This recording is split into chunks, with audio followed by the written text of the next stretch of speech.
John is a sophomore from Hanover, Massachusetts, majoring in Entrepreneurship and Marketing. He's a member of the Ambassador Program, Student Senate, Collegiate Entrepreneurship Organization, and is the official class of 2016 blogger for the Admissions Office. At age 19, John wrote and published his own book about perception and philosophy and received the All-Conference Scholar Athlete Academic Honors Award in 2013. The title of his speech this evening is called, Does Ultimate Happiness Really Exist?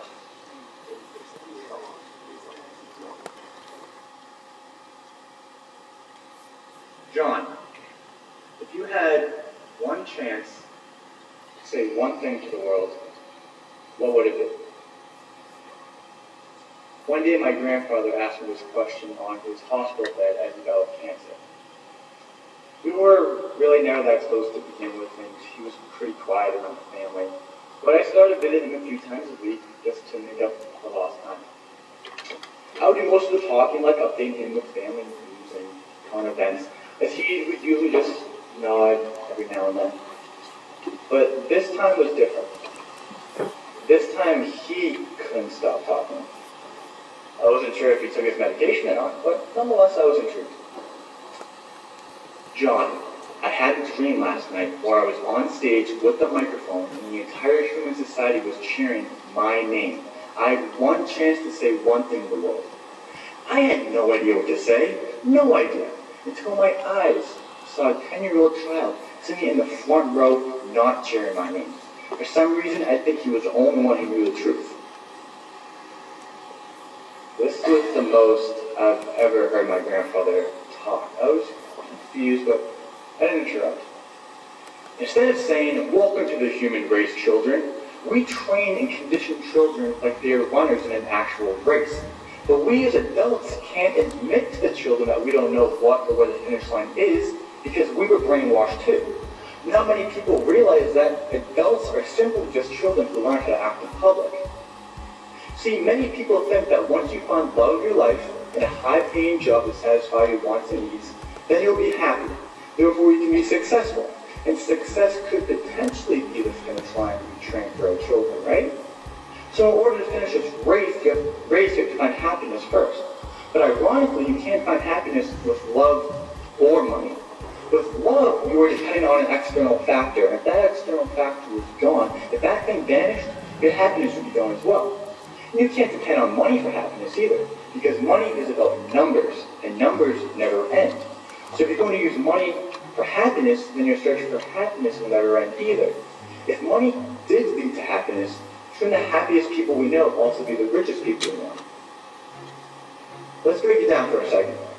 What is the criteria you must have in order to be happy? How do you know if you're happy?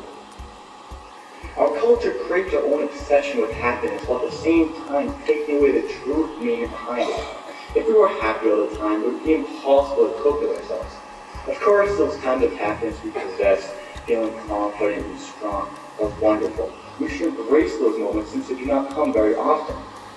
But to think, just for a moment, those times will last forever is a dangerous thing, especially to the mind, since we mostly learn things by engaging with the hard, confusing, and sad moments in our lives.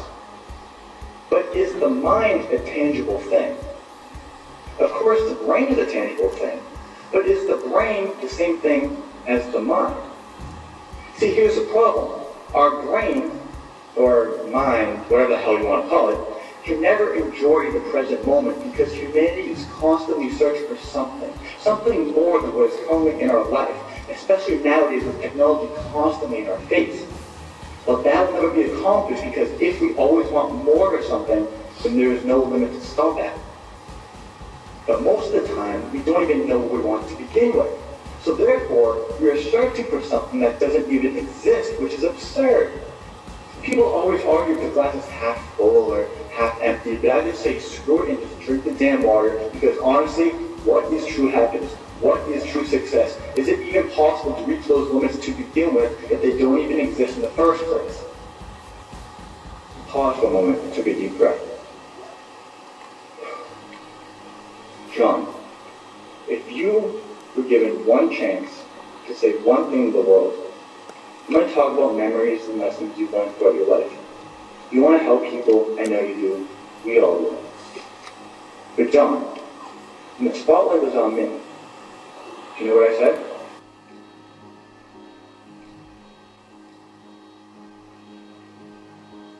You know what? I'll let you think about it. Come back tomorrow.